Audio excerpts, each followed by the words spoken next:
Hello, everyone. Hope everyone's doing well. Well, as you can see in front of you, I got a bunch of locks in. I noticed in one comment, Don's Locks was saying he was looking for a herd lock with a key. And so I got a couple of those. He's going to have to decide which one he wants. Now, this one is a long shackle, but it's missing the plate there. A lot of them are missing the plate. And both these work. They feel like they could really use some lube or something. They work well. It's key retaining. I didn't know that, from not having a key on the last one. These are in not bad shape. Now, if you're a collector, which Don's is, that these have the original herd keys on that. On the other one, on the shorter body one, the shorter shackle one, it has the little plate in there. And in the picture, it looked like this was ground down, but it's in there. And it's got 3 keys, although one of them is an Ilco, a knockoff. See how that one, it turns, but the shackle just doesn't pull it. You have to, just some cleaning. It's not in here. The locking mechanism has got to be down here somewhere. So, and this is the way they retain the core. There's a little dent in there because it's on all of them. They put it, it's not in the, it doesn't look like it's in the exact same, maybe it is. I think they give a guy a ball peen hammer and a little punch. They, all right there, ping, but it's probably done by a machine. But yeah, this one's in pretty good shape. A little bit of rust on the outside, but nothing. And this would shine up pretty well with just some brasso. Let's look at the keys. I've got to close this one. You kind of give this one a little bit of help to close it. Give me the keys back. All right, let's get this guy to focus. Focus over here. But yes, this has got the original herd key and then some number stamp. I don't think it's the bitting because these are usually 5 pins. And then this is the Ilco copy key, basically. These are old ones, though. And then it says L&R. Then, wow. Some kind of code, probably for something it was locking up. And this one, it's kind of ground down a little bit. The herd. But this was probably the main one that was used on that. So we got those 2. One of those going to Don's. I know he doesn't have a job right now, and he's a collector and everything, and he likes to ship stuff out, but he can't and everything. And I just put in another email. Basically, I told him, or not an email, but another conversation. I told him basically, it's on me, man, because I've seen him help out all these other people and everything else. So I'll get him this one of these, whichever one he wants, with the key, because I've already got one that doesn't have a key, but one of these is going to have a key. So yeah, I keep an eye out when I'm looking for stuff in eBay. This one is going to Lockmania. This is his little wise lock. And my super heavy duty pick tool here works on it. I picked it open once. I don't want to mess with it too much because it's going to him. I haven't even tried the key yet, but I will before I send it to him. So we got that. And then these 2 ones. These are interesting, even though this one's made in Taiwan. And it's a pretty cheesy bitting. But it does what I was telling someone else. When you do bottom of the keyway tension, you're gobbling up a lot of that space. And then when you put a pick in there, a lot of times you can see you're pretty close to already setting some pins, and you will be setting some pins when you run into this. But this thing is so easy to open up. And I think that's part of what it is. If you look at the bitting, it's kind of flat. I mean, it's not a bad bitting, but it's better off when this one's way up and there's a low cut in here, I think. Another interesting thing about this is, look at this cutout for the shackle. It's locked. I mean, it's that close. You can see that notch. You can actually see that the locking pawl. I tried to get a screwdriver to push in there. I know it'll shim, but I was just trying to do an easy bypass. And then you're going to have a good chance. This is a 23 thousandths, and it has a hard time getting in there. You're going to bend your pick if you do that, so I don't mess with that. But my other little probe device, I tried to get in there, and it just kind of slid around on it. I was pushing on it, and it just went, ear. I was hoping it would knock it open, because there's only a single one. I haven't tried to see if it's a shielded one or not. So let's see if we can get in there and do the old shielded, unshielded thing. I don't know. I'm not hitting anything. Push the pins all the way. Look at how much that cord goes in when I push. Gosh. That's crazy. This feels, it's heavy. It's got 4 rivets and everything. It says hardened on it, but you know how that is. I'll take a file to it later on. I don't feel any, it feels like it's shielded. Get up my little flashlight in here and see if I can see anything down there. Man, I see a scrape mark where I just scraped the back of the lock, but no, I don't see a locking pawl in there. So there's that one. That one's a pretty easy pick, like I said. And this is a Warded guy, but they were very proud of it. It's a diamond brand, and I guess this is Chinese for diamond, although it's a lot of characters for just talking about a diamond. And they have it made in China in here.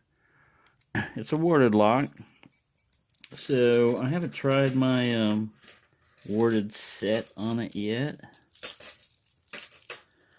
I had to help a coworker yesterday. He left his keys in his car, and I realized that I can do wafer locks real easy, but car door locks, I tried a bunch of my jigglers on there, and it was not, I couldn't get in that way. We found I had an air wedge basically in my glove box, and we pried the window open enough to get a coat hanger in there, and he had one of those. It was a 98 Toyota Corolla. But I also looked on YouTube, and YouTube, they said, there was a couple of Russians, they said, oh, it's easy, get in it 15 minutes. And they got underneath the car, and he pulled off this little plastic piece, and he took the end of a handle of a screwdriver and hit the trunk release latch type thing, pushed up on the floor, and popped the trunk, crawled through the trunk, and got in the car. Well, we tried that. There was a plastic thing there. Opened it up. I was pushing all over, but could never hit the latch. Kind of like this. So let me try a double. It depends on where they put. Most of them put their actuators right up here. And if you hit it right, I've never run into one that I couldn't get into. A Warded lock. They offer you this thing too in the most pick sets. The Sparrows one does at least, which is what I was going to go for. But this will be interesting if I can. That's kind of like out of the package pick because I haven't messed with this thing. I just got it today. Oh, see, it looks like it would be a key. It kind of fools you with that little keyway there. And anyways. Damn. Somebody slammed their door. Apartment life. That's interesting.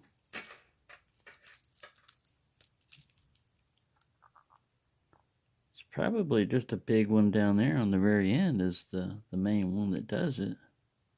Although, look at these weird cuts. It's strange.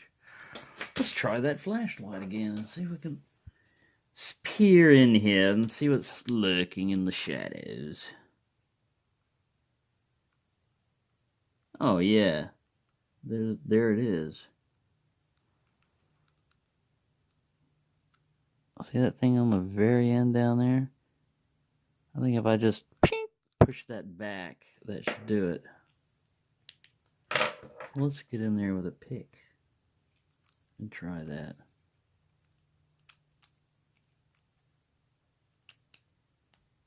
I'm pushing on it. It feels like it's spring-loaded.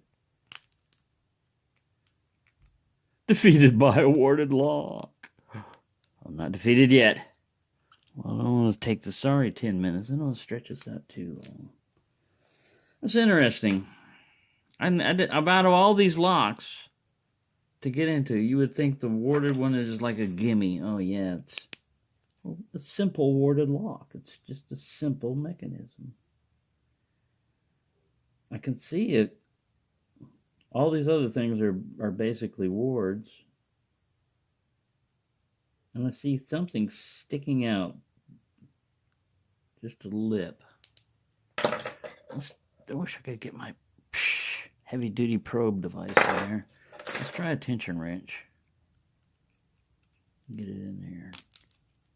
Try to lever him just right. Because if you break a tension wrench, no biggie. You can go get another windshield wiper blade. Huh. Very interesting. Let's see if this guy can zoom in deep into the cavern. Whoa. You're too close. Sorry. I'm trying to find my... Oh, there it is. I'm trying to find a little light. Please try not to get seasick.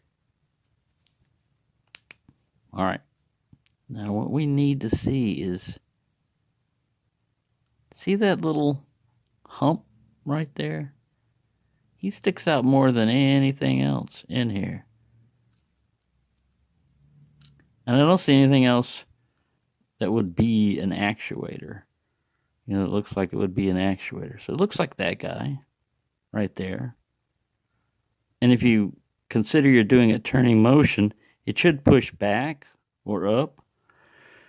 But I've gotten in there and messed with it.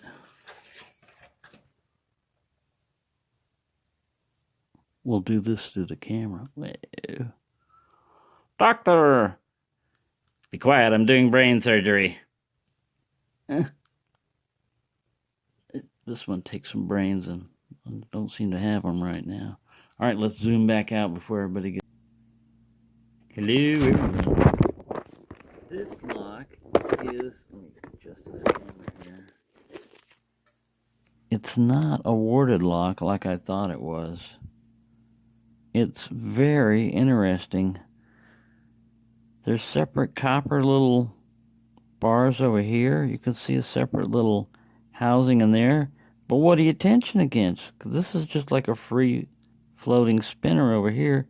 But it only goes 45 degrees. It goes from there over to the other side. 45 degrees. And in here you can see a housing with more of that. It's almost like wafers that come up and go over. And these are springy. I mean, I'm not going to do it with this light because it's not strong enough. But I pushed on those. Those things push in. And then you look at the bitting, and this thing's actually got, you know, you would think, oh, those are just for the wards. No, that actually is a bitting of some type. But how do you get in there? See, right here I feel the resistance. Like you feel nothing right until you get right there. And then you feel fairly strong resistance. And then it pops, and the thing pops back over here. I've looked at it when it's unlocked and locked in there. See, this thing will zoom in any. But yeah, it's a very, very strange mechanism in there. You can see the... Turn this little light on. Those are not wards. Now, you see it comes into the end over here. I don't know. I've never run into a lock of this type before. So I'm not really sure how to, what would you tension on? Because this thing is independent. I mean, it's not connected to the core. So that's normally what we tension on. And I don't think this thing, I don't see anything that rotates when it's open. Like, normally you'd see a core turn. Back this out. I haven't looked on YouTube yet to see if anybody else has run into one of these or what they are, but they're not a warded lock. I tried every one of the warded things. I even broke out my original warded pick that it's made out of a wire brush handle. I untwisted it. It's pretty strong and stiff. It'll open any damn warded lock out there, but it won't open this. And it's just odd how that works. That spring pressure is still there. So when you take the key out, it's returning back. So you really can't see what it's manipulating. But it's got to be something over here on the right-hand side. It's got to be something over there. And the only thing I can see are those copper little springs. It's weird. Weird little lock that's going to stump me for a while. But it even has a little hump like you would see on a warded lock. But it doesn't really need that. I don't think it needs it. Key goes all the way in, so maybe it's a little bevel for it. I don't know. It's bizarre. It's strange and odd. But I'll have to figure out some way of getting into that guy, because he's got me stumped right now.